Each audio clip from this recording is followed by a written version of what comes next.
KZ Guy 2 here again, No Nonsense Know-How. Today, top 5 modifications I've done on my Snap-on KRSC326 tool cart. This should go for a lot of other tool carts too. I'm also going to mention my top 5 favorite tools I have in this cart here. It's a slow day at work, so I had a few minutes, figured I'd come outside, enjoy the sunshine. I'll try and keep this brief and to the point.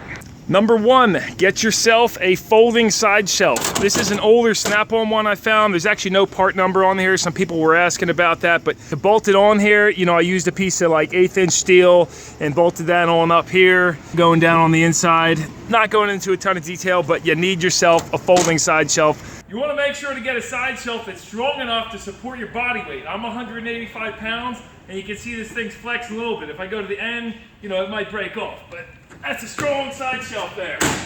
You don't want to buy some wimpy shelf like this. They don't make things like they used to. I mean, look, this thing's tiny, and when you push on it, it's about to rip right off. So unless you find an old one at the flea market like this, I personally recommend just building your own. I mean, this is not too complicated of a system to build. You got a hinge up here. You know, there's probably even some videos on how to build your own side shelf like that, but build one sturdy. Do it right, do it once. Mod number 2 is going to be taking advantage of the space on the lid of this cart. So I've made mine extension storage, you know, with some ratchets up there too. I could do a later video on how I did this if you want. I did take some footage when I was making it, but basically I got this piece of oak here. I took advantage of these bolts here and, you know, put this piece of wood up here and drilled holes in it, so it's a universal storage option. You know, I have extensions from many different manufacturers I've acquired over the years from flea markets and other sources, and it's great. I mean, you throw it down, it closes fine, and then when you open it up, boom, everything's right in place. Down here, I just have some magnets that I've siliconed on there, and that works pretty good too. Number 3 is going to be getting some can storage on here. So this is actually an old Matco can storage piece that I bought off another guy at the shop here.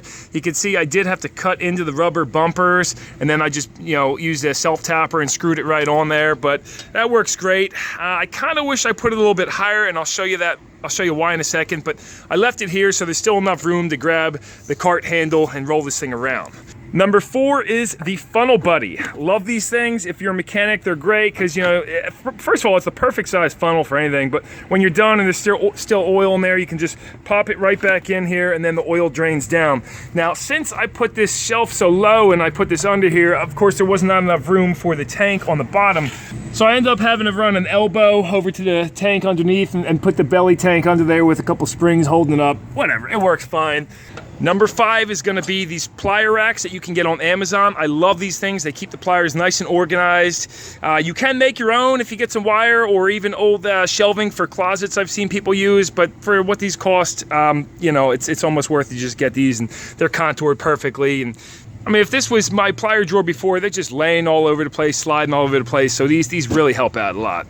And you know what, the 6th mod I'll add in here as a bonus one is, you know, you guys have probably seen this before, but using old Romex copper wire and coiling it. I'm going to do a video on this later, but coiling it and making racks for your wrenches. And I find the white actually works good because then you can write what size it's on there. These have been in here for about 8 months now, and they're not rubbing off, and you can see that's very, very convenient. I've even used some brake lines to pull these up, and you can actually carry them around if you got to go somewhere. It works okay.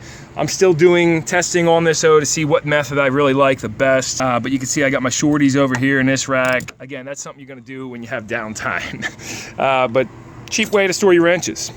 And if you've watched the video this far, here are my top 5 favorite tools in my tool cart. I'll make sure to put links for all these down below. You can get them on Amazon. Number 1 is going to be this S-Wing sledgehammer. Love this thing. I've had it for like 15 years. It's tried and true. It's made in USA, and it's the best little mini sledge you could possibly get. Number 2 is my Garselran titanium 1/2" air impact gun. Love this thing. It's lightweight, so it's not too hard on the wrist. I've had it for many years, and it's never let me down. Number 3 has got to be my gear wrench serpentine belt tool.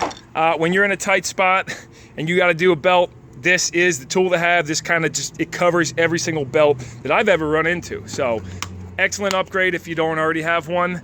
Number 4 is going to be the Power Probe 3. Of course, I think they have a Power Probe 4 now too, or they've come out with a new one, but if you don't know how to use a Power Probe or you haven't seen one before, look up another video on them, how to use them. This is definitely one of my favorite tools. I'm like slamming against the table. It's probably broken now. One of my favorite tools in my box. I use it all the time. It's my go-to. And number 5 has got to be my Fluke 88 multimeter. I don't know if the 88 still exists. I think now they're on like a different number. This is definitely an older one. Got this at a flea market years ago. It is an awesome multimeter, and once you go Fluke, you'll never go back to the cheap Chinese garbage ones. This is quality piece, made in USA, and you know what? That's my top 5 tools there. And I'm gonna wrap it up right there. Hope you found this helpful. You know, those are the top 5 mods I've done. If you wanna see another video on how I did the extension rack, I can throw that up for you. And once I get this thing fully organized to where it's exactly where I want it to be, I'll probably do a tour video of my whole tool cart, you know, a year later or something like that. So if you wanna see that, stay tuned. Give it a thumbs up if it helped out. Consider tossing me a subscribe, definitely appreciate that. And if you check out the description below or the comments, I'll make sure to put a link in for all those tools I showed you. And yeah, I know I need a haircut and I need to shave, looking pretty rough, but I've been busy with other projects and things keeping me occupied. So till next time, this is KZ Guy 2 here, No Nonsense Know How, and you enjoy the rest of your day.